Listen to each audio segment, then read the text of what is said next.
Hello there. So today I'm going to be teaching you how to make a template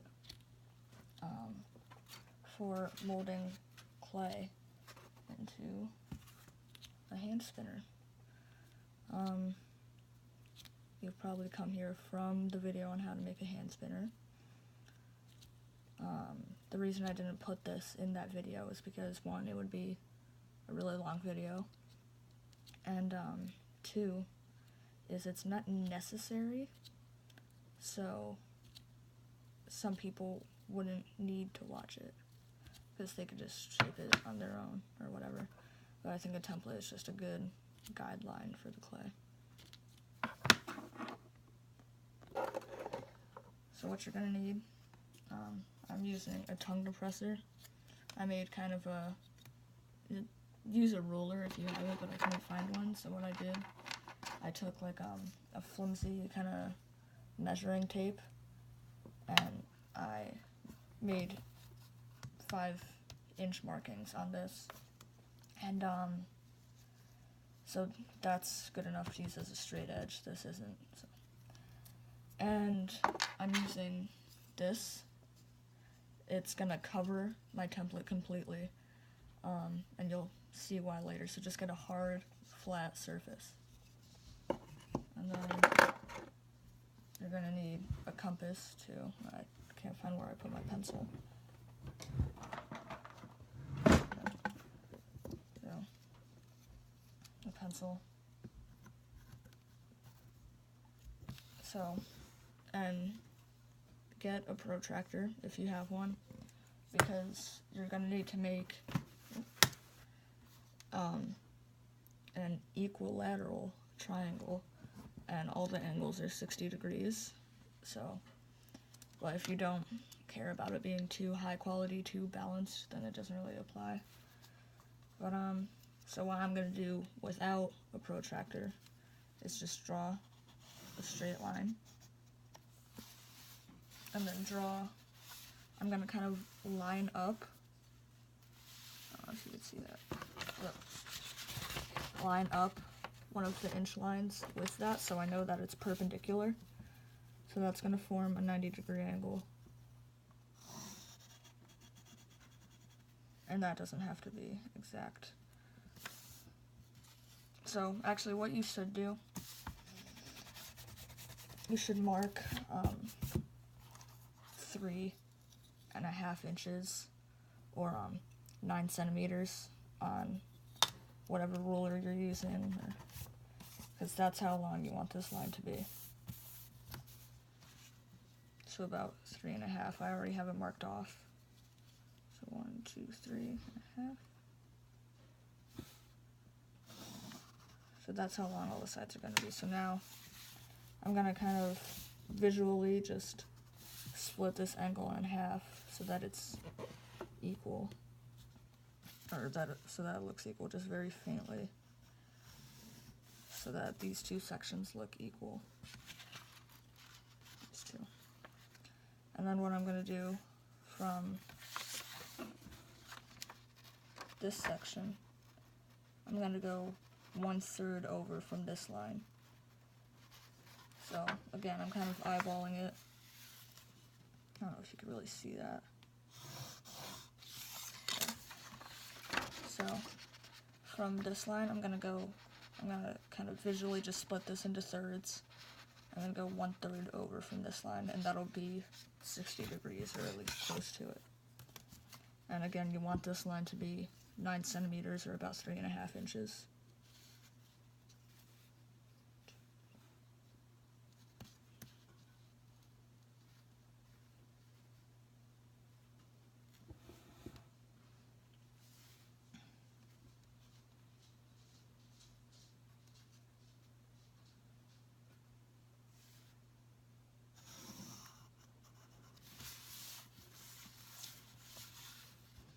So this isn't going to be perfect because I'm not using a protractor. And then you just want to connect these 2 points. So you want to draw that line, and you're going to connect here to here. And now, once you have that triangle, you can erase all your other lines. Those don't really matter anymore. Okay, so now, what you're gonna do, you're gonna make a line that is perpendicular to one side, and it goes through the opposite angle. So it's gonna go a line from the middle of this up to this angle, the middle of this side to this angle, and the middle of this side to this angle. This is so that we can find the center of the triangle. And this is where our center bearing is going to go.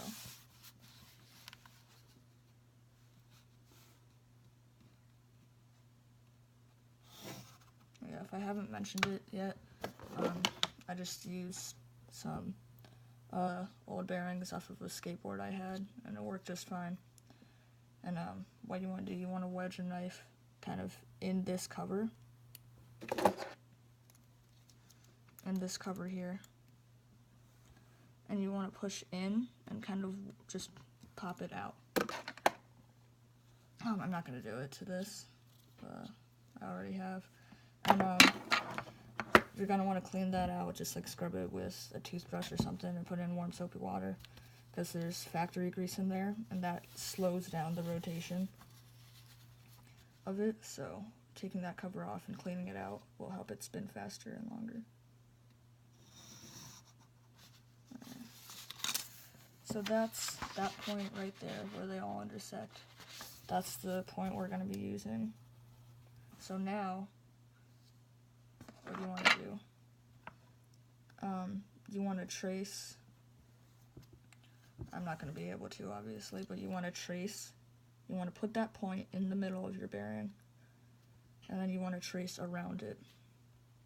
And then what you're going to do is, let's see, actually, I could just, or what you can do, if you already have a circle that big or whatever, you can set your compass, put the point in the center, and put your pencil on the outside of the circle. So now, that's the size I want it. So now I can put the point in the center and make a circle.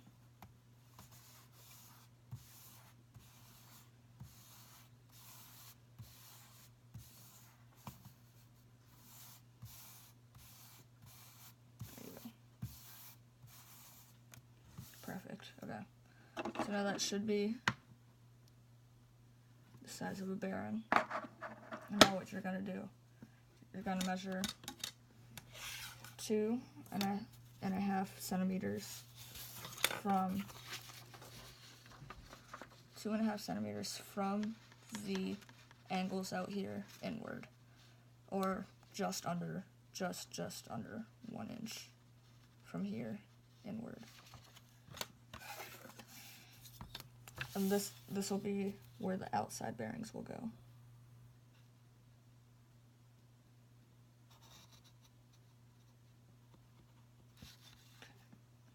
Just make a little point there.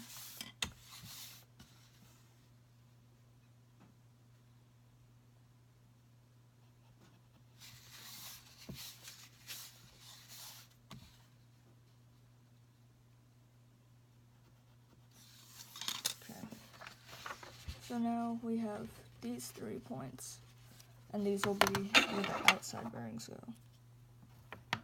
So yeah, that about lines up.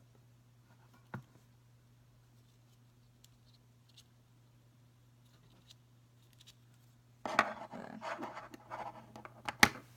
And again, it's not going to be perfect for me because I'm just using this and a straight edge with inch marks. It's not perfect. So now I can set my compass to this, put a point here, pencil on the outside of the circle, and then make these 3 circles out here for the outside bearings.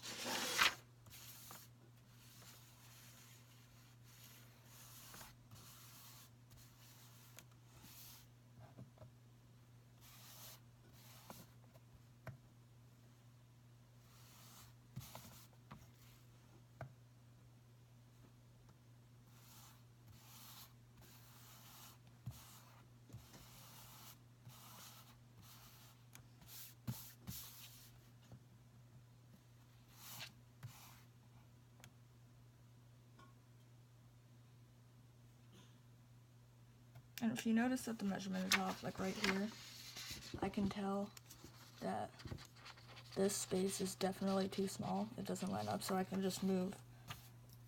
I could keep my compass the same size, but just move it out a little bit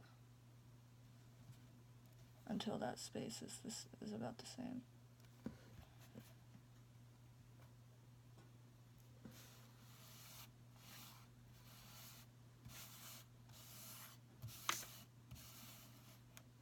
Okay.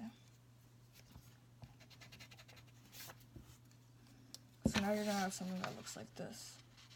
Or what you can do, if you want to make a 2-bearing one, is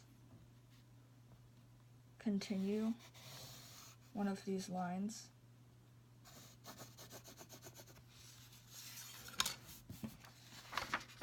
So see how I've just continued that. Now what you're going to do is set your compass to, you're going to put a point, the point in the center where your middle bearing is going to go, and then put your pencil mark out here.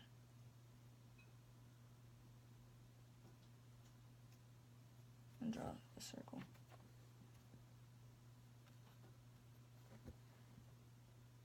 Or not necessarily a circle, but just until this arc here intersects it.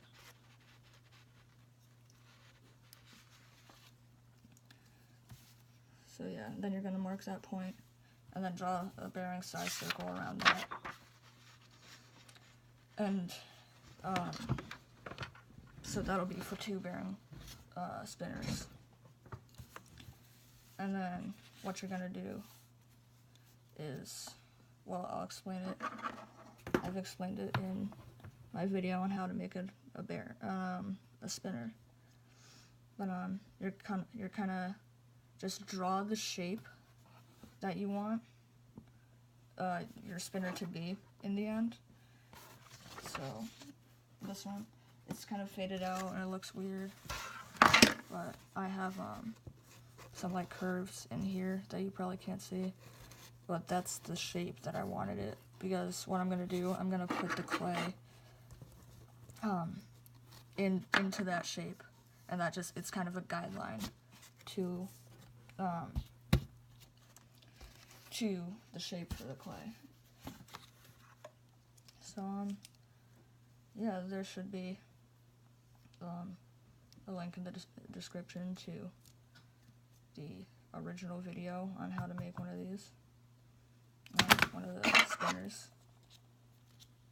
But you have to watch this first to know how. Okay, so thanks for watching.